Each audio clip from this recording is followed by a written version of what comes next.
여러분들 보통 쇼핑을 갈 때 지켜야 될 하나의 숨겨진 원칙이 있습니다. 배고플 때 가면 안 됩니다. 먹고 가야지. 배가 고플 때 가면 필요한 것만 사는 게 아니라 이것저것 불필요한 것들도 같이 사게 됩니다. 사람의 그 본능이라고 하는 감정은 때로는 이성을 앞서기 때문에, 그리고 보통 배가 고플 때, 그리고 평소 먹던 음식보다 좀 더 맛있는 음식이 나오면 우리는 나도 모르게 허겁지겁 먹을 때가 있습니다. 급하게 먹거나 아니면 너무 많이 먹거나 그런 경우에 탈이 나죠. 그래서 어른들이 보통 어떻게 얘기를 하냐면 급히 먹는 밥이 체한다 라는 말을 합니다. 배가 고플수록 천천히 먹어야 탈나지가 않습니다. 그리고 배가 고플수록 뭔가 음식을 사고 먹을 때에 내 마음과 생각을 좀 절제해야 필요한 것을 먹지, 내 감정에 단 거, 짠 거, 매운 거, 자극적인 거 찾으면 몸에 탈이 납니다. 불필요한 일들을 하게 되죠. 근데 이 속담, 급히 먹는 밥이 체한다라고 하는 이 속담은 단순히 식사 예절이나 우리 건강을 유지하는 그런 법을 넘어서서 어떤 것이 지혜인가라고 하는 그 삶의 통찰을 준다라고 저는 생각을 합니다. 뭐든지 급히 하는 일은 문제가 생길 확률이 높기 때문에 그렇습니다. 그래서 급할수록 천천히 하라고 하는 것을 우리는 어려서부터 배우고 어른이 된 이 시점에도 우리는 항상 그 말을 지키려고 되새길 때가 있습니다. 영국에서는 급하면 급할수록 속도를 더 천천히 줄이라 라고 하는 그런 말이 있다고 하고요. 라틴 격언에는 페스티나 레테라고 해가지고 천천히 서둘라, 말이 좀 그렇죠. 천천히 서둘러라. 그러니까 서두르는 게 중요한 게 아니라 침착하게 하는 게 중요하다라고 하는 것을 가르친다라고 합니다. 동양이나 서양이나 그리고 옛날이나 오늘이나 지혜, 바뀌지 않고 변하지 않는 것이 있습니다. 그것은 뭐냐면 조급할수록 급할수록 서둘기보다는 천천히 하는 것이 안전하다라고 하는 것입니다. 도로에서 속도를 지키는 것 우리는 배웁니다. 학습받습니다. 그런데 어떻게 합니까? 5분 먼저 가려다가 하나님께 먼저 가는 경우들 많이 봅니다. 달리는 중에 내가 조금 더 빨리 가려고 급하게 끼어드는 경우가 있습니다. 그러면 본인만 다치는 게 아니라 다른 사람들 많이 피해보게 할 때도 있습니다. 당연히 신호등 앞에 빨간불이면 서야 됩니다. 그런데 우리는 괜찮다 생각이 들면 그냥 밟을 때가 있습니다. 아니면 빨간불에 잠깐 서 있는데 서 있는 그 시간 1분 30초가 채 안 되는데요. 그 1분 30초를 견디기가 너무 어려워가지고 핸들 잡고선 빨리 그 신호가 바뀌기를 원하는 그런 마음일 때도 있습니다. 뭔가를 기다리고 인내한다라고 하는 것은 사실 인간의 본능하고는 역행하는 것입니다. 그렇기 때문에 학습을 합니다. 배우는 것이고 학습이라고 하는 말 그 자체 그대로 훈련을 하는 겁니다. 이때는 이렇게 하는 것이다. 만약에 인간이 급할수록 서두르지 않고 침착해질 수가 있다라고 하면 하나님께서는 우리에게 동서고금을 막론하고 급할수록 천천히 하라라고 하는 지혜를 학습시키지 않았을 것입니다. 그만큼 우리의 본능과 감정, 그것과 현실에서 대응하는 것은 다르다라고 하는 것입니다. 제가 경험해 보니까 이렇더라고요. 침착한 그 사람들은 조급함을 잘 다스립니다. 근데 달리 생각을 해보면요, 실력이 좋은 사람들이 침착하더라고요. 실력이라고 하는 것은 능력 모든 면에서입니다. 일이 되게끔 만드는 사람들, 보통 실력이 부족하거나 실력이 애매할수록요 시간의 흐름을 견디지를 못합니다. 막 서두르거나 급하게 하거나 아니면 억지로 뭔가를 해내려고 하다가 오히려 사고가 날 때가 많습니다. 근데 세상의 일이라고 하는 것이 왜 그러면 조급해 할까? 왜 내가 급하게 하려고 할까? 세상 일은요 내 마음 내 뜻대로 되는 게 없습니다. 이걸 인정하는 게 참 커요. 그런데 내 마음 내 뜻대로 되는 것과 세상은 항상 내 마음 내 뜻을 몰라줍니다. 내 마음 내 뜻 상관없이 갑니다. 이게 세상이기 때문에 내 마음 내 뜻대로 가지 않아도 큰일 나지 않는다라는 것을 알게끔 하는 겁니다. 그리고 내 마음 내 뜻대로 안 가더라도 내가 지켜야 될 그 나의 삶의 속도를 유지하는 것이 그 무엇보다도 안전하다는 것을 알게 되는 겁니다. 그런 면에서 우리 다윗을 보면 어떤 면에서 있어서는 모든 일을 처리함에 있어서 그가 하나님과 함께 있을 때에는 급하게 처리하는 것이 없습니다. 다윗만이 일을 하는 프로토콜, 어떠한 일을 절차를 하는 특별한 프로토콜이 있습니다. 그것이 무엇인가? 2장 1절 말씀을 한번 보도록 하겠습니다. 사무엘하 2장 1절입니다. 그 후에 다윗이 여호와께 여쭈어 아뢰되 내가 유다 한 성읍으로 올라가리이까? 여호와께서 이르시되 올라가라. 다윗이 아뢰되 어디로 가리이까? 이르되 헤브론으로 갈지니라. 이 장의 첫 번째 중요한 동사는 여쭈어 아뢰되입니다. 다윗은 사울이 죽었다라고 하는 소식을 들었을 때 이때가 기회다. 사울이 죽었기 때문에 내가 지금 군대를 데리고 600명이라고 하는 그 부대는 결코 작은 수가 아닙니다. 왜냐하면은 그 사울에게 쫓겨서 10년에서 13년 광야에서 했기 때문에 이들은 모든 면에서 훈련이 되어 있는 전투병들입니다. 일당 100의 사람들이에요. 이들을 데리고 지금 사울의 본영은요 어수선할 거 아니에요. 이때 들어가서 자리를 딱 알을 박으면 이때 내 자리다라고 하는 생각을 가질 수 있었을 텐데 다윗은 머리를 굴리기보다 먼저 무엇을 하는가? 하나님께 여쭈어 묻습니다. 여러분, 이게 굉장히 중요합니다. 급하고 그리고 내가 생각했을 때 이게 맞는다라고 하는 어떠한 절차와 과정이 있을지라도 그게 세상 사람들이 볼 때에 맞다 할지라도요, 하나님의 사람은 하나님께 먼저 기도하는 프로토콜을 지킵니다.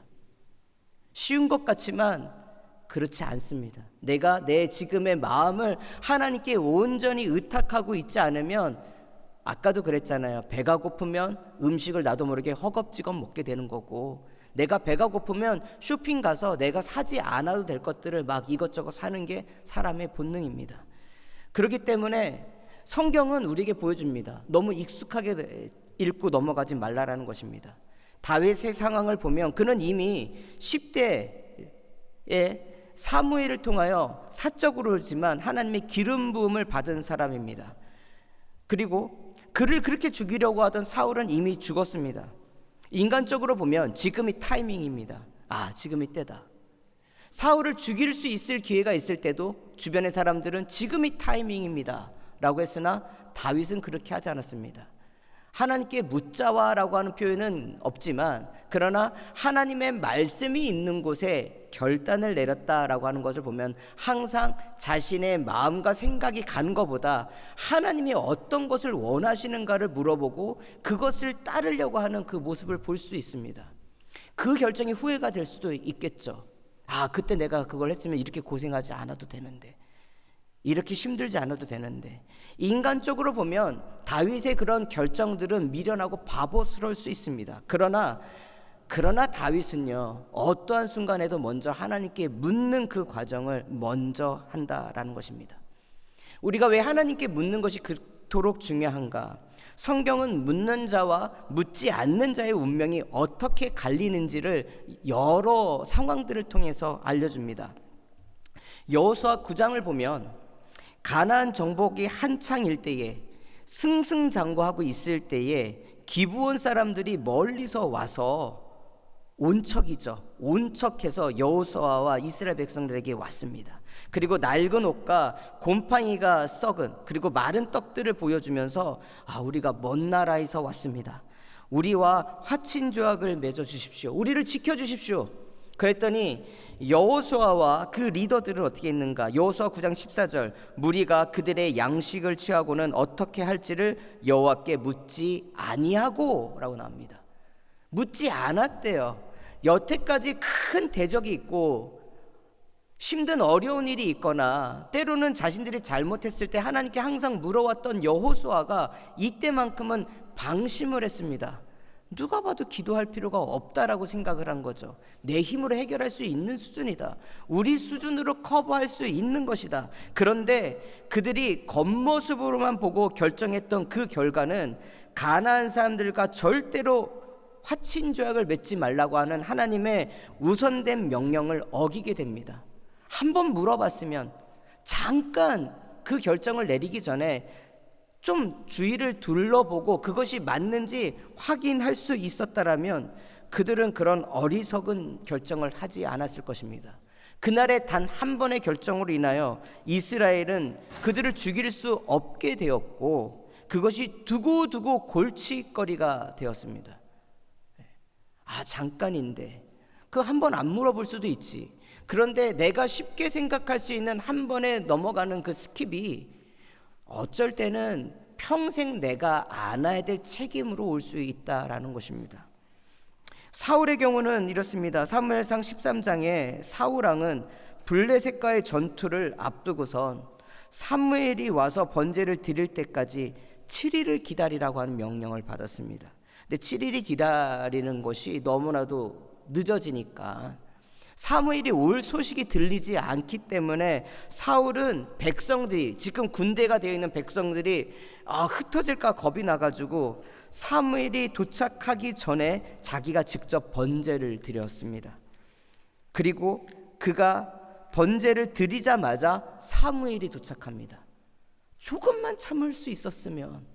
근데 하나님께서 기다리라라고 했었잖아요. 근데 7일이라고 하는 숫자가 중요한 게 아니라 사무엘이 올 때까지 기다리면 돼요. 왜? 사울의 역할은 번제를 이끌어가는 역할이 없기 때문에. 기다리지 못할 때에는 항상 뭐냐면 내가 선을 넘어갈 때가 있어요. 하나님이 하지 말라고 하는 그거를 잠시 좀 내가 해도 되죠. 그 선을 넘어가는 순간에 실수가 일어납니다. 왜? 충분히 사울도 은혜로웠거든요. 성령 충만했거든요. 예언도 하고 막 이상한 그런 이렇게 임해가지고 일어나는 어떤 놀라운 어떤 그런 능력들을 보이기도 하거든요. 그러니까 내가 좀 드려도 괜찮겠지. 그런데 사무엘은 뭡니까? 물어보지 않았다. 사울은 물어보지 않았습니다. 그래서 오히려 사무엘이 묻습니다. 왕이 행하신 것이 무엇입니까? 사울은 변명하죠. 부득이 어쩔 수가 없었습니다. 당신이 늦었잖아요. 오기로 한 날짜보다 늦었지 않습니까?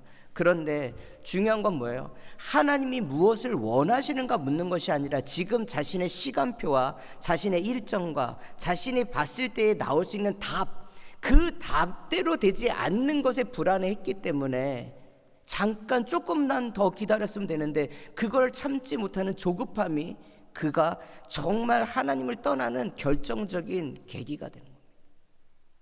그때라도 회개를 하면 되는데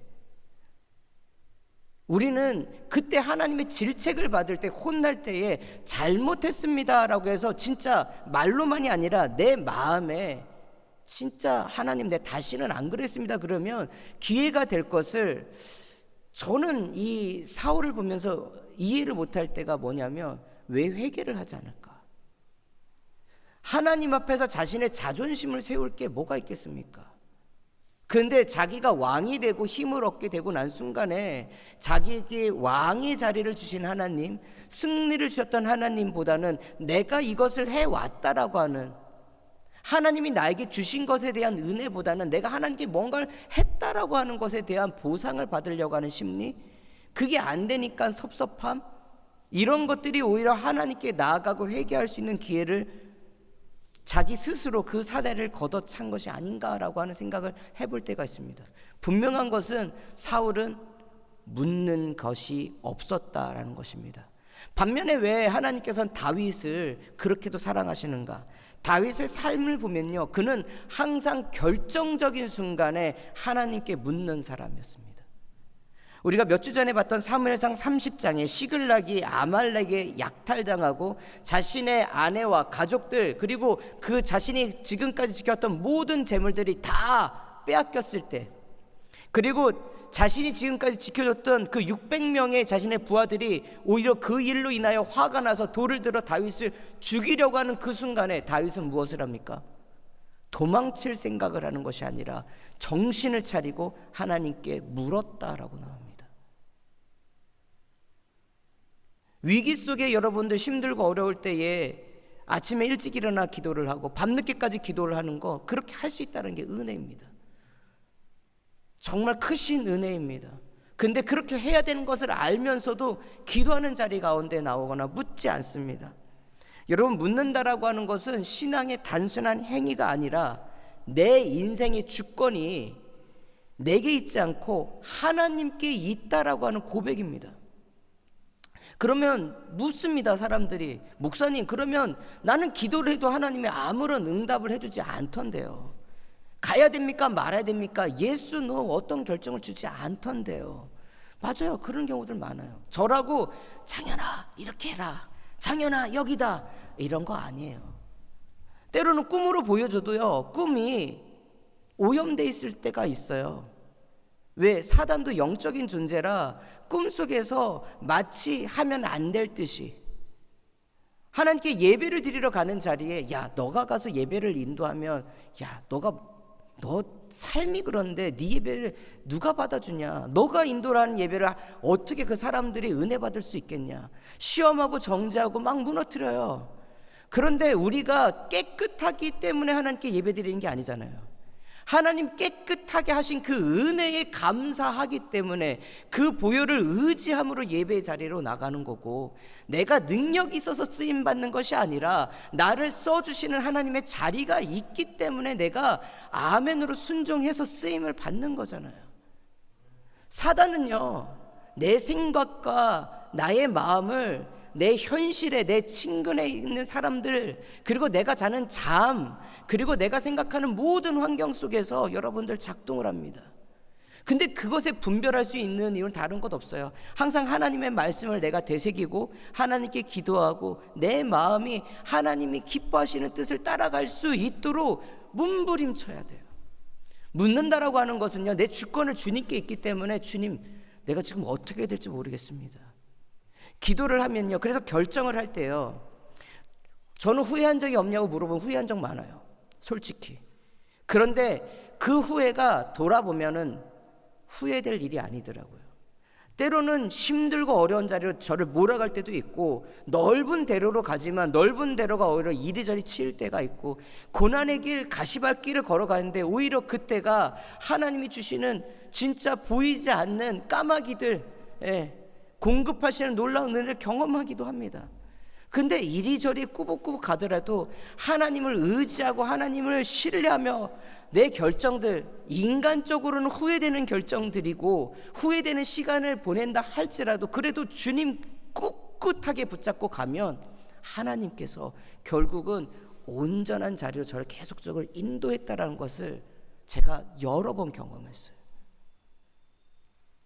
저만 그렇게 한 것이 아니라 다윗도, 요셉도, 수많은 성경의 인물들도 힘들고 어려운 순간이 그게 끝나는 것이 아니라 그 순간에 그가 자신의 삶의 주권을 누구에게 맡겼느냐, 하나님께 물어봤느냐, 아니면 사람들에게 물어보고 세상 지식에 물어보는가. 여러분, 힘들고 어려우면 누구 찾습니까? 사람들 많이 찾아요. 여러분들 한번 돌아보세요. 내 삶이 힘들고 어려우면 갑자기 만나지 않던 사람들 만나고 싶어요. 너무 외로워요. 위로받고 싶어요. 그래서 사람들에게 위로받고 싶어서 만나잖아요. 위로가 아니라 오히려 만나지 말아야 될 사람들 만나는 경우들도 많습니다. 하지 말아야 될 결정들을 할 때가 많습니다. 오히려 뭔가를 하는 것보다 잠시 멈춰져 있는 것이 정말 은혜예요. 근데 그렇게 할 수 있는 것도 뭡니까? 내가 하나님 앞에 무릎 꿇고 기도하는 시간, 하나님께 물어보는 시간이 있지 않고서는 안 된다라는 거예요. 물어봐야 돼요. 내가 왜 지금의 시간을 합니까? 답이 들리지 않아도 물어봐야 돼요.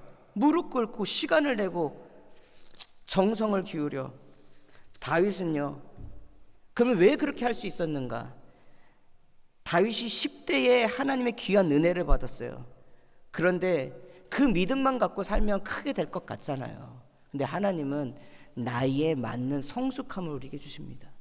10대 때 뜨거웠던 믿음이 있죠. 근데 그게 옛사랑, 첫사랑으로 간직하면 안 돼요. 왜 맨날 그 사랑만 찾아요? 20대의 사랑도 있고 30대의 사랑도 있고, 나이가 먹어가면은 예전에는 알지 못하던 것들을 알게 돼요. 옛날에 사랑이라고 생각하지 못했던 것들이 사랑이라는 것을 알게 되고, 반대로 옛날에 나를 위해 준다라고 했던 것이 달콤한 사탕이었구나, 나의 당뇨병을 일으키는 아주 불필요한 거짓된 그런 달콤함이었다라는 것도 알게 돼요. 나이가 있기 때문에 알게 되는 것이 있습니다. 마찬가지예요. 하나님이 다윗을 10대 때부터 주목하시고 그가 하나님을 사랑하는 걸 봤지만, 그런 시간을 보낼수록 하나님은 그를 훈련시켜요. 그래서 다윗이 알게 된 건 뭐냐면, 자신의 삶의 시간표는 자신의 시간표대로 살아가는 것이 아니라 하나님의 시간표에 자신의 삶을 맡기는 것이다. 그래 조급하지 않을 수 있는 거예요. 11절 말씀을 읽겠습니다. 2장 11절인데요. 다윗이 헤브론에서 유다 족속의 왕이 된 날수는 7년 6개월이더라. 어쩌면 이 시간이 여러분들, 우리는 7년 6개월이구나 라고 보내지만, 다윗의 입장에서는 7년 6개월씩이나 또 기다렸던 거예요. 여러 지파도 아니라 유다 지파가 있는 헤브론 지파에서 처음 자신이 기름 부었던 그때를 생각해서 유다 지파 헤브론에서 왕이 됐을 때가 30세입니다. 요셉이, 여러분들 이게 참 너무나도 이렇게 병행되는 건데, 요셉이 10대 때 하나님의 그런 비전을 받죠. 꿈을 꿉니다. 그 꿈이 뭔지 못 알아들었어요. 해석하지 못했어요. 그리고 형들에게 의해서 죽일 뻔하다가 팔려서 애굽의 보디발의 집에, 그렇게 해서 거기서 열심히 성실히 합니다. 지극히 작은 것에 충성되니까 큰 것을 맡겼어요. 그랬는데 오히려 그게 독이 됐어요. 요셉이 얼마나 잘생겼는지 모르겠지만, 그가 헐칠하게 뭔가 남성미를 뿜뿜할 때에 그 보디발의 아내의 유혹을 이겨내다가 오히려 그것이 독이 돼서 감옥에서 수년간을 썩습니다. 그리고 언제 하나님이 그를 일으켜 세우십니까? 30세가 됐을 때. 왜 30세인가? 고대 근동에서는요, 어떤 사람이 공적인 역할을 맡으려면 그 시작하는 나이가 30세입니다. 가장 빨리 시작하는 시간이 30세입니다. 하나님은요, 다윗을 그렇게 훈련시킨 거예요. 혹독하게 30세가 될 때까지. 요셉을 그렇게 혹독하게 훈련시킨 겁니다. 그러다 보니까 다윗이나 요셉이나 자신의 시간을 누구께 맡겨요? 하나님께 맡겨요. 시간표가 뭡니까? 나는 이렇게 몇 살 때는 무엇을 하고 몇 살 때는 무엇을 할 거야. 예전에는, 요즘은 그런 거 하는지 모르겠어요. 저희 초등학교 때서부터 중학교 때까지는 리더십 훈련장에 가면은 너가 앞으로 뭐가 될 건지를 쓰라고 하고, 그것을 이루기 위해서 너가 역으로 계산을 해가지고 몇 살 때는 뭐가 되고 몇 살 때는 뭐가 되고 그걸 써봐. 그러면 그걸 대해서 어떤 것을 준비했는지 써봐. 이런 것들을 많이 했거든요. 요즘은 이런 거 별로 하는지 모르겠어요. 우리 아이들 보면은 그런 게 없는 것 같은데, 중요한 것은 그 시간표가 있단 말이에요. 내가 성공하기 위해서 단기간으로 가는 그런 초단에, 그리고 거기에서 해야 될 것들이 무엇인가가 보여요. 근데 그런 삶을 살아가는 사람들도 있지만, 하나님에게 붙잡힌 사람은요, 내가 원하는 시간대로 살지 못하고요, 하나님이 나에게 맞춰준 시간표대로 살아야 돼요.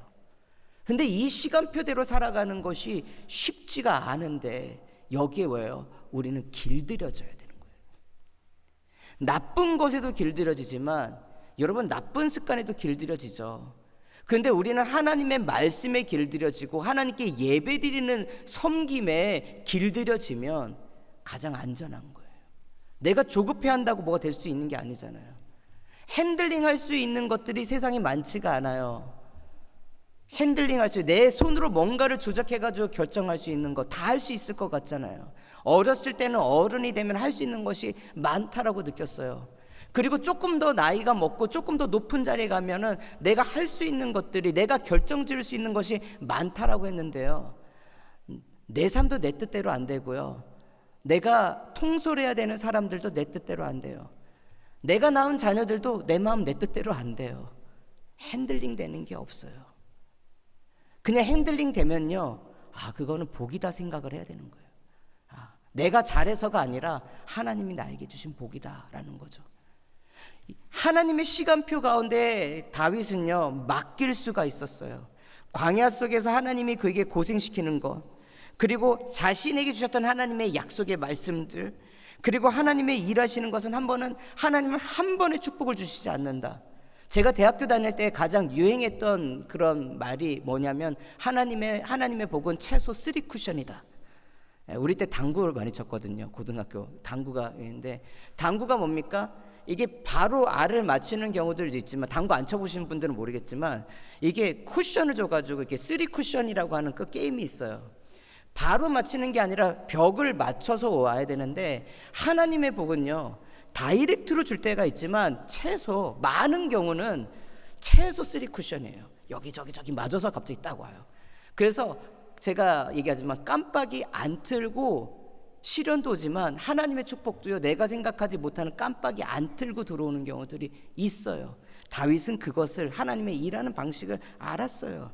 그리고 항상 중요한 건 뭐냐면, 내가 뭐를 결정하는 게 아니라 지금 내가 하나님이 원하시는, 기뻐하시는 것이 무엇인가, 거기에다가 초점을 맞춥니다. 그러니 7년 6개월을 기다리려고 해서 기다린 것이 아니라, 그렇게 살아가다 보니까 7년이라는 넘는 시간을 버틸 수 있게 됐다라는 것입니다. 여러분, 이렇게 일을 하면서 갈 때에 하나님은 우리의 삶을 하나하나 만들어 가십니다. 내가 언제 전체 이스라엘, 하나님이 내가 10대 때 주셨던 그 꿈, 이스라엘의 왕이 되겠다라고 하는 그 꿈을 언제 이루실지 모르겠으나, 언제가 중요한 게 아니라 오늘 나에게 하나님이 원하시는 바가 무엇인가, 하나님의 시간표 위에서 다윗은 하나님이 세우시는 왕자에 앉게 되는 겁니다. 내가 왕자를 만들어가는 것 아니고, 왕자로 가는 길을 내가 뚫어가는 것이 아니고, 하나님이 세워가시는 그 길, 그렇게 하시는 것 가운데 다윗이 하나님이 기뻐하시는 일을 한 것이 있습니다. 그것은 무엇이냐면 사무엘하 2장 5절에서 6절까지 나오는 건데요, 길앗 야베스 사람들이 사무엘상 31장에 사울이 죽었을 때에 그 시신이 블레셋 사람들에게서 유린될 때에 그 시신을 찾아다가 장사를 지내줍니다. 다윗이 우연히 이 소식을 듣게 됩니다. 우연히 듣게 되었을 때에 다윗은 어떻게 했는가, 그 길르한 야베스 사람들을 불러다가 그들에게 축복을 하고 복을 줍니다. 포상을 합니다. 다윗이 그럴 필요가 없어요. 사실은 그들을 포상해야 될 사람들은 다윗이 아닌 다른, 지금 이스보셋에 있는, 그러니까 사울의 아들이 있는 그 진영에서 그들을 데려다가 보상을 하고 축복을 해야 됩니다. 근데 다윗은 그게 아니라 자기를 죽이려고 했던 왕이고, 자기가 받은 것보다 자기가 오히려 사울을 위해서 해준 것이 더 많았는데, 사울이 죽은 후에도 사울을 위해서 한 사람들을 데려다가 그들이 잘함을 칭찬해주고 그들을 보상합니다. 그럴 필요가 있었을까? 여러분, 이게 하나님의 마음이라는 거예요. 길란 야베스 사람들이 한 것이 하나님 보시기에 기뻤기 때문에 다윗은 자신이 하나님 보시기에 기뻐할 수 있는 일을 한 겁니다. 내가 해야 됩니까? 안 해도 되는 거예요. 그러나 하나님이 나에게 주셨기 때문에 그 일을 마치 전체 이스라엘을 다스리는 왕처럼 그들을 포상합니다. 여러분, 제가 살면서 요새 시대는요, 시킨 일도 제대로 안 하는 시대라고 그래요.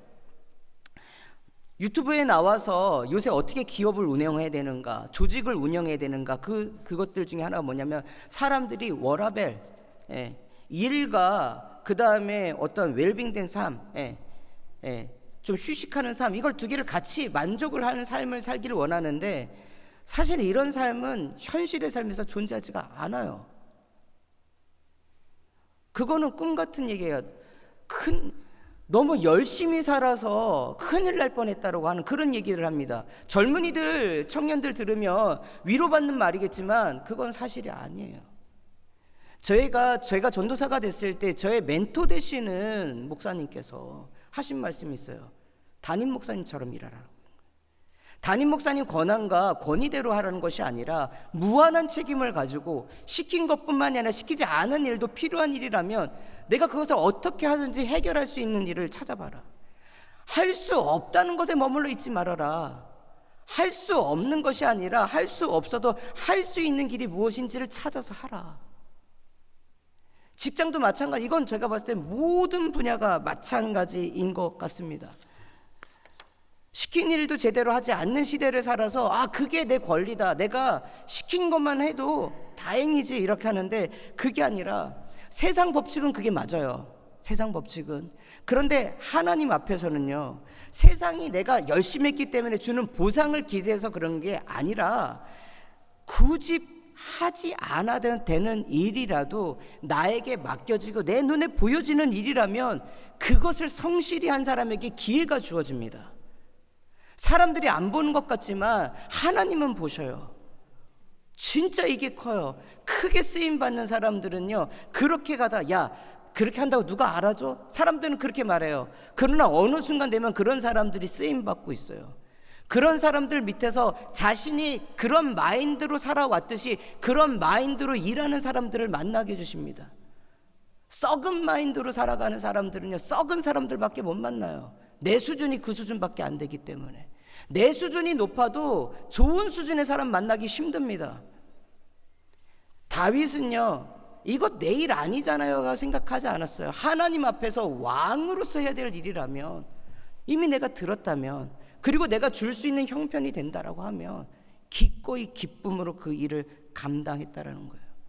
누가복음 16장 10절 말씀, 지극히 작은 것에 충성된 자는 큰 것에도 충성되고 지극히 작은 것에 불의한 자는 큰 것에도 불의하느니라. 다윗은 하나님 앞에서 뭔가를 결정할 때에 세상 사람들이 나에게 어떤 것을 생각할까, 내가 이것을 할 때 어떤 보상이 올까, 그게 중요한 게 아니에요. 하나님이 나에게 지금 이 순간에 어떤 결정을 내리는 것을 기뻐하실까, 그것이 다윗이란 인물이 하나님의 시간표 위에서 하나님이 세워주시는 그 왕자까지의 앉기까지 그의 삶의 결정의 태도였습니다. 묻습니다.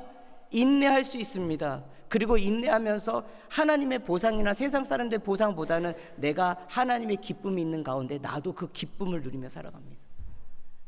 바울도 그렇게 얘기를 해요. 주는 것이 받는 것보다 복되다. 왜 믿는 사람들의 삶에 기쁨과 감사가 없는가? 내가 준 것만 기억하면. 세상에서도 그러더라고요. 세상에 성공하는 리더들은요, 준 거 기억하지 않는데요, 받은 것에 대한 고마움을 기억한대요. 그리고 내 받은 것의 고마움을 기억해서 나를 위해서 열심히 일했던 사람들을 버리지 않는데요. 그러니까 그 사람들이 일을 한대요. 이게 교회에서도 맞는지 아닌지는 모르겠어요. 그런데 하나님 앞에서 적어도 이건 맞는데요. 하나님이 나에게 주신 것, 내가 하나님께 뭔가를 봉사하고 드리고 했었던 것이 아니라 내가 이걸 드렸잖아요, 내가 열심히 했잖아요, 내가 이때 어떻게 했잖아요, 이것을 하나님께 말하는 사람이 아니라 나의 있는 그 자리 가운데 하나님이 나에게 주신 그 은혜, 저를 구원해 주신 그 하나만으로도 모든 것을 다 커버한다고 생각해요.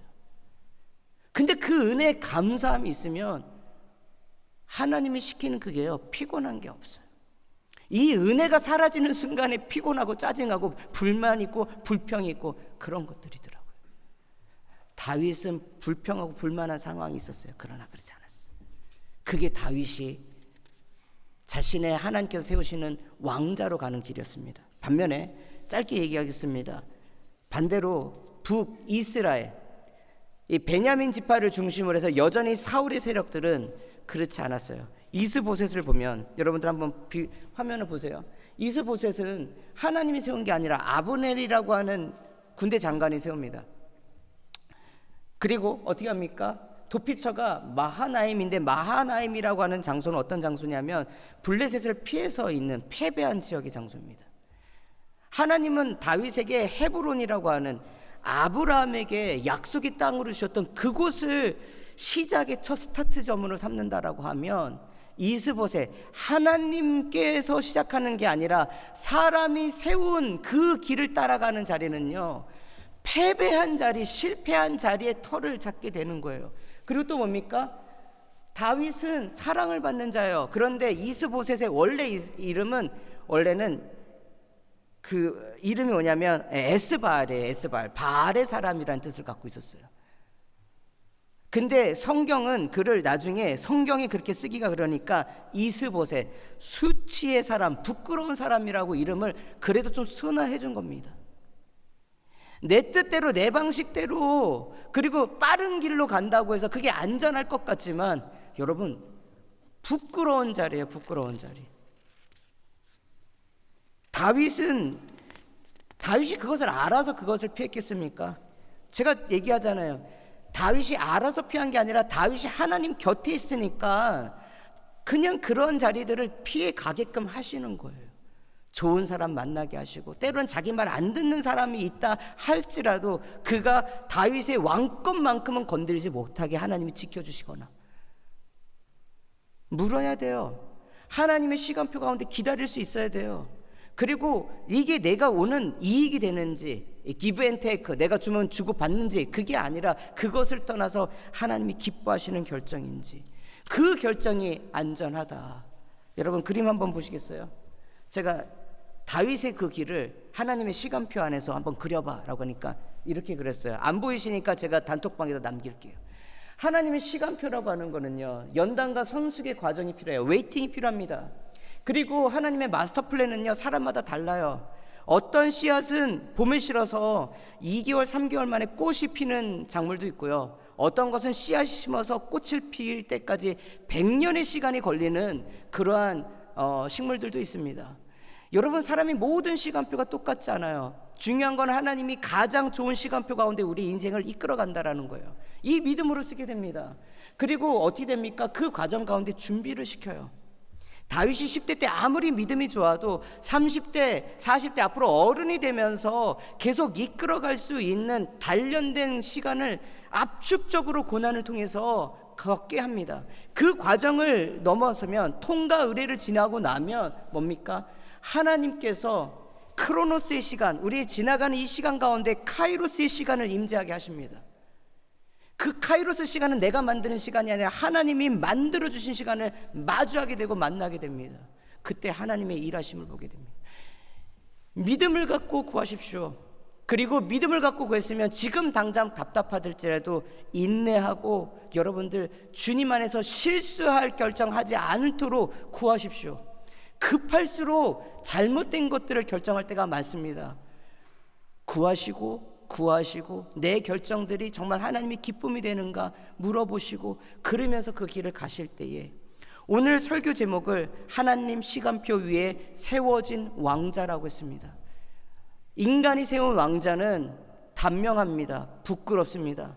그러나 하나님의 세우신 왕자는 그 누구도 흔들릴 수가 없습니다. 저와 여러분들을 하나님께서 귀한 자리에 세우실 때에 여러분들이 만든 자리, 사람들이 만들어준 자리가 아니라 하나님이 만들어서 여러분을 세워준 그 영광의 자리를 누리시기를. 그리고 다윗이 이렇게 남아서 있는 것은 단순해요. 야, 다윗을 봐봐. 너희도 이렇게 살 수 있어. 우리에게 주시는 희망이에요. 배우면 되는 거예요. 나는 할 수 없어요. 그러면 이미 끝나요. 포기하는 순간 끝나요. 다윗이 살았으니까 나도 살 수 있습니다라고 여러분들 믿음을 가지고 구하시면 가십시오. 넘어지더라도 결국은 그 가는 날이 하나님의 다윗의 이름을 기억하시던 듯 저와 여러분들 그리고 이렇게 모여있는 우리 교회를 주님께서 기쁘게 기억해 주실 것이라고 저는 믿습니다. 우리 함께 기도 나누겠습니다.